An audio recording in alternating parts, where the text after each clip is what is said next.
우리 주님께서 함께 하시는 축복된 아침입니다. 오늘 아침에도 우리 성령 하나님께서 여러분과 저의 마음을 충만하게 채워주시기를 우리 주님의 이름으로 기원합니다. 함께 기도하시고 오늘 말씀을 나누도록 하겠습니다.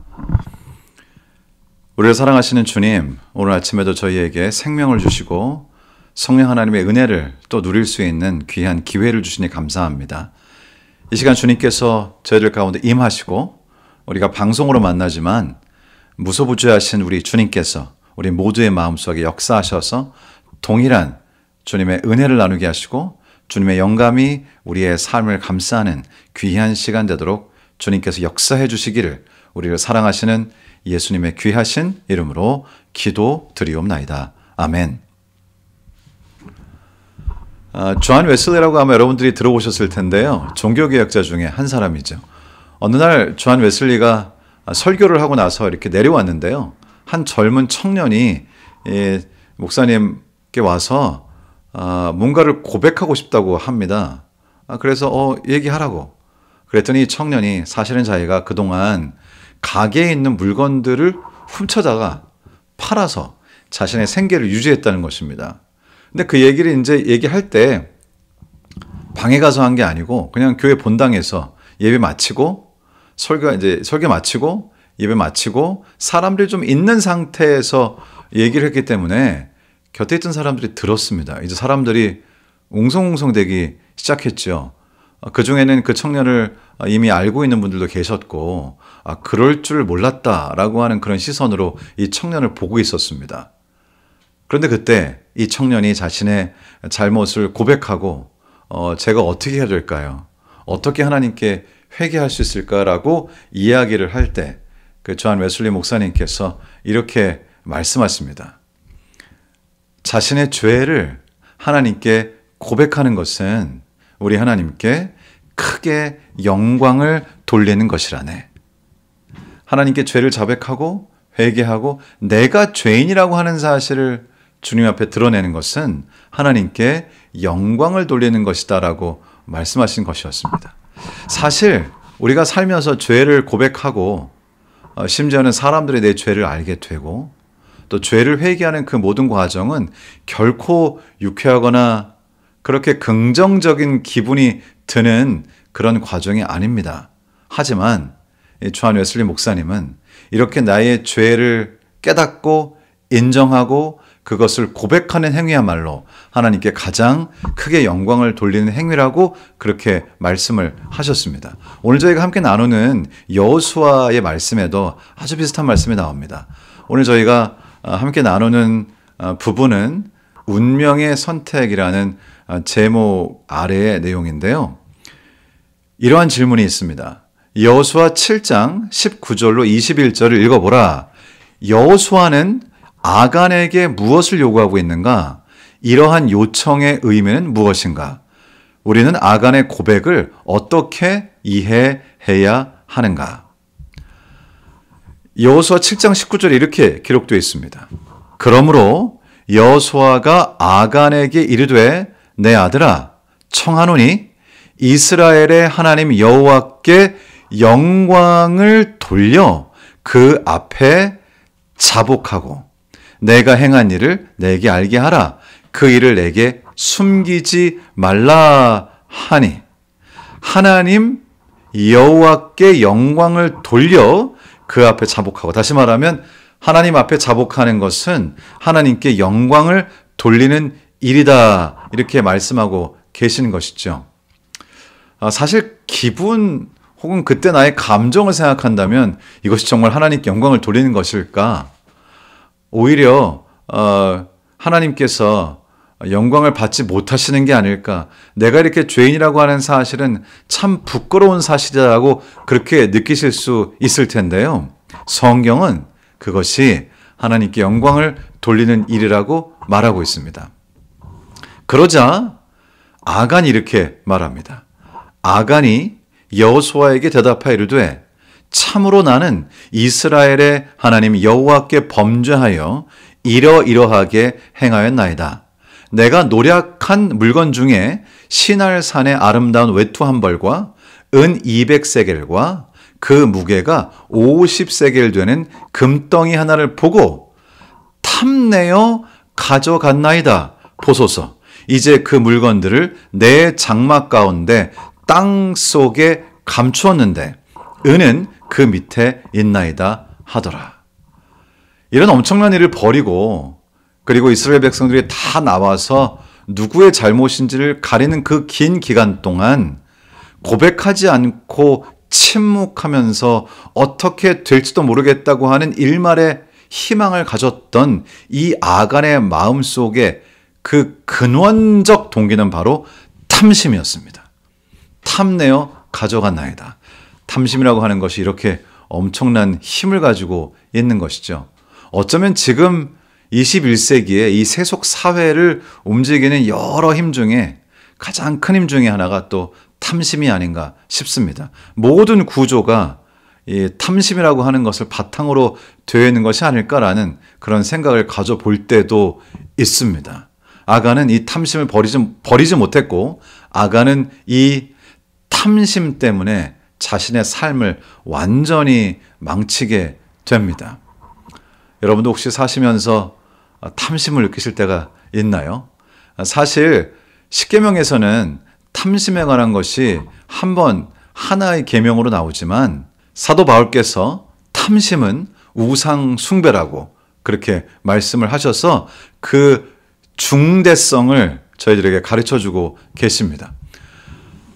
미국 루이지애나 페니어 호수라는 곳에 가보면 굉장히 이상한 광경이 좀 있습니다. 이곳이 과거에 굉장히 많은 석유가 나오던 곳인데요. 그 호수 및 그 안반을 뚫으면 그 속에서 상당한 양의 석유가 나왔습니다. 그래서 한 회사에서 와서 그곳을 뚫고 석유를 채취했는데요. 밑으로 내려가면 내려갈수록 더 많은 석유가 나오는 것이죠. 그런데 어느 날 편지를 받았습니다. 지질학자들이 이 회사에 편지를 보냈는데 이곳은 기반이 약해서 지금보다 더 아래로 더 깊이 뚫으면 그 안반이 붕괴될 수 있다고 하는 그런 편지를 보냈습니다. 이러한 경고에도 불구하고 이 회사의 사장은 자신의 마음속에서 피어오르는 탐심을 버릴 수가 없었습니다. 그 이후에도 여러 번 경고가 있었지만 이 사장은 그 경고에도 불구하고 안타깝게도 자신의 탐심을 따르기로 선택합니다. 그리고는 더 이상 뚫으면 안 되는 곳을 지나서 더 뚫게 되죠. 어떤 일이 생겼을까요? 그 안반 밑에는 엄청나게 큰 공간이 있었고요. 그 안반이 뚫리는 순간 위에 있던 물이 아래로 다 소용돌이처럼 아래로 빨려 들어가면서 물, 주변의 나무, 집, 바위, 그 주변에 있던 모든 것들을 마치 블랙홀처럼 빨아들여서 그 주변의 모든 지역이 완전히 초토화가 됩니다. 결국 이 사장 한 사람의 탐심이 그 지역 전체를 폐허로 만든 것이죠. 탐심이 참으로 무섭습니다. 결국 탐심이 하는 일은 뭘까요? 탐심이 하는 일은 우리의 눈을 어둡게 하고 온전한 판단을 하지 못하게 하고 영적인 선택을 하지 못하게 하는 것입니다. 혹시 우리가 하는 여러 가지 일들, 우리가 하는 선택들의 그 동기가 혹시 탐심에 있지는 않은지요? 우리가 살면서 우리에게 필요한 것들, 생존하기 위하여 또 일상생활을 하기 위해서 있어야 할 것들을 필요로 하는 것과는 다른 의미죠. 탐심이라고 하는 것은 내가 꼭 가지지 않아도 되는 것, 내가 가질 필요가 없는 것, 내가 더 가지고 싶은 욕심으로부터 비롯되는 그런 모든 마음들인 것이죠. 살다 보면 저희도 마음속에 탐심이 생길 때가 있습니다. 그리고 그 탐심은 우리가 전혀 예상하지 않은 결과로 이끌곤 합니다. 성경에는 두 가지 이야기가 나오는데요. 인간의 마음에 양극단적인 선택을 대표하는 것입니다. 교과의 말씀은 이 두 가지 이야기를 대조시키고 있습니다. 오늘 저희가 함께 말씀을 나누는 아간의 경우와 그리고 라합의 경우입니다.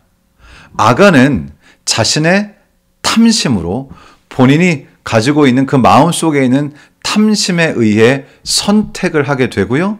그 선택은 결국 그 자신의 가족을 몰살시키는 결과를 낳게 됩니다. 하지만 라합은 다른 사람들의 생명을 구하기 위하여 자기 자신을 희생하는 편을 선택하게 됩니다. 위험에 따르는 일이었고요. 자기에게 위해가 닥칠지도 모르는, 자신이 이익을 얻고자 하는 탐심과는 완전히 반대가 되는, 자신이 희생해야 하는, 위험을 무릅써야 하는 그런 선택을 하게 됩니다.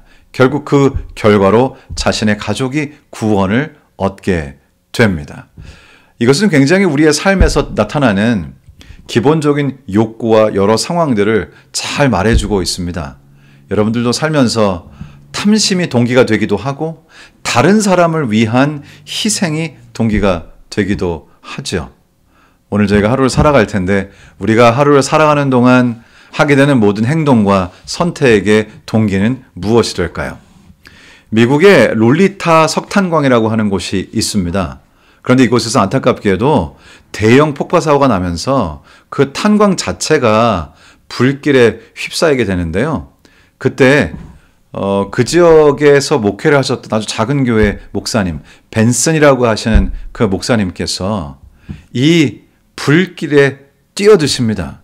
수많은 사람들이 목숨을 건지기 위해서 밖으로 뛰쳐나오는 그 순간에 이 목사님께서는 오히려 자기 자신을 희생하기로 선택하시고 그 안으로 들어가셔서 많은 사람들의 생명을 구해내십니다.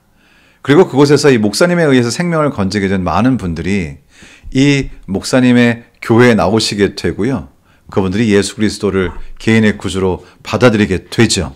그리고 그곳에 계신 분들은 이 목사님에 대해서 이렇게 이야기한다고 합니다. 그 목사님께서 설교를 하시는 것이 아니라 그 목사님 자체가 설교입니다. 결국 사람들은 탐심이 아니라 희생에 감동을 받습니다.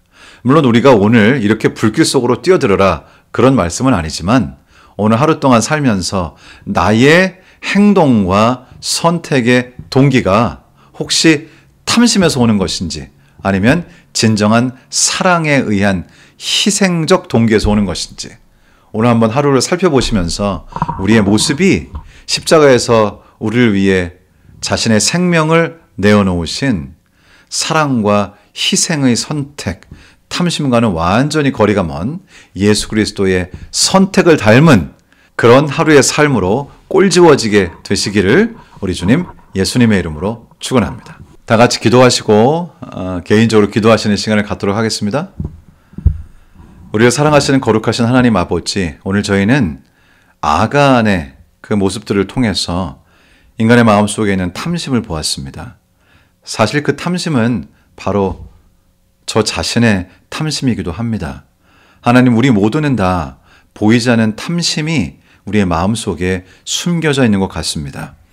하나님, 저에게 은총을 베푸시고 성령을 더하시사 우리가 성령 하나님의 인도하심을 쫓아 삶으로 탐심이 아니라 사랑으로부터 나오는 희생적 동기에 의해서 우리가 선택하고 사랑하고 행동하는 것을 통해 우리의 삶 속에 드러나는 예수 그리스도께서 영광을 받으시도록 저희가 주님을 따르는 하루가 되도록 도와주시옵소서.